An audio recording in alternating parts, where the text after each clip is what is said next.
Hi guys! Welcome back sa channel ko. My name is Ria. I hope you're all having a fantastic day. Sa video na ito ay gagawa tayo ng masarap na mango float ice candy.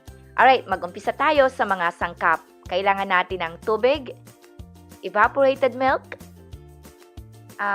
crema or all-purpose cream, condensed milk, crushed na graham, mangga, at white sugar. Sa lista ng mga ingredients, kindly check ang description box below. Alright, so sa mangga, I'm using a blender. Pag wala kayong blender, you can use fork para i-mash ang mangga. Okay? So, and then set aside lang muna natin yan. Next, kuha tayo ng pot on medium heat. Ilagay ang tubig, evaporated milk, condensed milk, yung all-purpose cream or tabletop na crema, and white sugar. And then, i-mix lang natin ito, mga about 15 to 20 minutes ang, kumbaga, iinitin or i-simmer natin ito. Dapat haluin natin ito, I would say, every other 5 minutes para hindi siya mag-stick yung mixture sa bottom ng pan. And then, once mainit na yan, yun na nga, I would just say 15 minutes lang, okay? And then, ita-transfer natin in a bowl, let it cool off, mga about an hour. Tapos once na hindi yan mainit, ilagay na natin yung mangga. Sa mangga, dapat matamis ang mangga. Kasi kapag hindi matamis, hindi siya masarap. Okay? And then ilagay rin natin yung crushed na graham.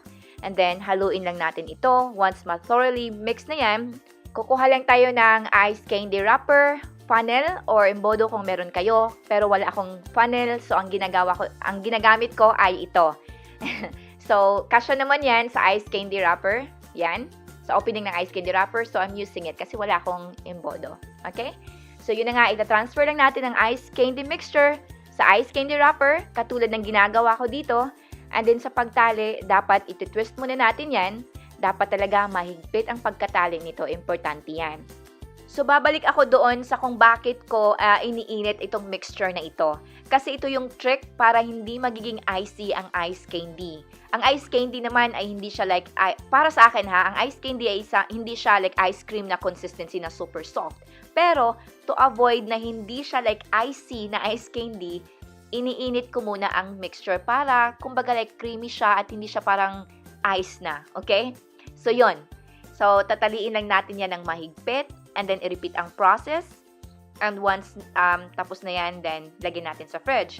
So, kapag gagamitin nyo itong recipe na ito for your business, i-adjust nyo na lang yung measurements. Kasi, hindi kasi magkatulad ang presyo, diba, dito sa US at saka sa Pilipinas. Pero ang nakaganda nito is meron ka ng guide sa ingredients. Okay? So, that's it. This is what it looks like. At ang consistency niya, after, I would say, mga about 4 hours. After 4 hours. As you can see, hindi siya yung tinatawag ko na icy na ice candy. Soft siya, pero hindi naman like soft like ice cream. Pero masarap. Totally recommend this recipe. Totally recommend na kailangan mo siyang initin muna yung mixture. Hindi ka madidisappoint kapag itry mo ang ice candy recipe na ito. Alright guys, that's all for today's video. Thank you for watching, and as always, take care.